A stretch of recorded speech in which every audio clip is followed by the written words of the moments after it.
Good morning, everybody. Pastor Stitch, Narrow Path Christian Church, BC, Bay City, Michigan. Welcome to the Biker Devotional. Good morning, Chris. Good morning, Random. Good morning, Rhonda. Good morning to all of you that are watching today. I am so grateful for each and every one of you. I hope that you get something from what I share every day.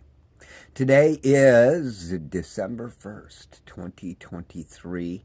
We will look at Proverbs chapter 1 today, and we're going to take a look at something that many of us don't want to see. Verse 22, how long, foolish ones, will you love ignorance? How long will you mockers enjoy mocking, and you fools hate knowledge? It's wisdom speaking, saying, hey, I'm right here. I've got the truth. All you got to do is respond. So often in our lives, we find ourselves in that place where somebody or some way we know that there's danger going on in our lives, and we need to make a course correction.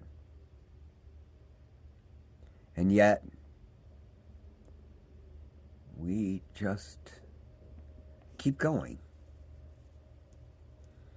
The reality is that is absolute foolishness. Solomon continues, talking for wisdom. We've covered this before, but the way I see it, the wisdom that Solomon talks about is the Holy Spirit. If you respond to my warnings, then I will pour out my Spirit on you and teach you my words. That's verse 23. Didn't Jesus say, when I go, I will send the advocate, my Holy Spirit, who will teach you all things and remind you of everything I've said? There's consequences for not listening to the Spirit of wisdom, who says, if you keep doing that, this is what's going to happen. Read 24 through 32. It's kind of scary.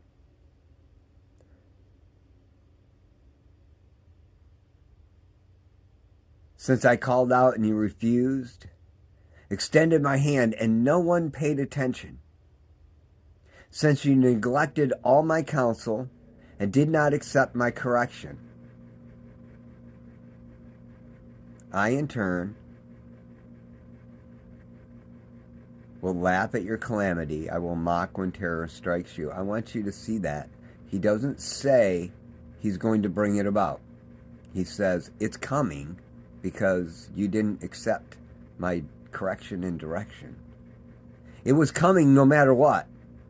If you accept my correction and direction, you're going to live. You're going to have knowledge. You're going to move along. You're going to have the Spirit on you, and you're going to know what you need to do.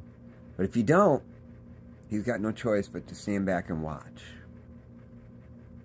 And let's be honest, we can be pretty comical. We're in the midst of all of that, can't we? We watch other people go through it and we laugh and think, well, that's just foolishness. They should have known better. And yet we think this is mean.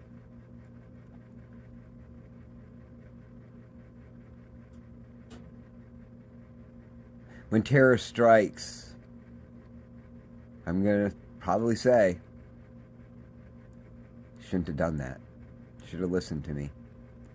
I will mock when terror strikes you. When terror strikes like a storm and your calamity comes like a whirlwind, when trouble and stress overcome you, then they will call me, but I won't answer. They will search for me, but won't find me, because they hated knowledge, didn't choose to fear the Lord, were not interested in my counsel, and rejected my correction.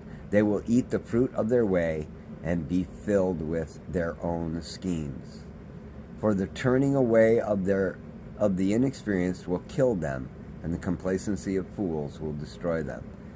But whoever listens to me will live securely and be free from fear and danger. Solomon isn't telling his sons that God's going to cause these things to happen. Solomon's saying, you're choosing them. And when calamity hits and it's just so overwhelming that you can't deal with it, you're going to go looking for answers. And let's be honest, you go looking for answers, but you reject the ones you already got. You look for any other way that you can get out of it, instead of the answer that was given before you got into it.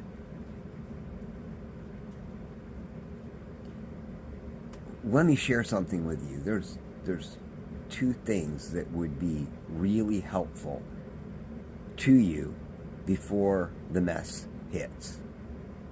Get into fellowship, brotherhood.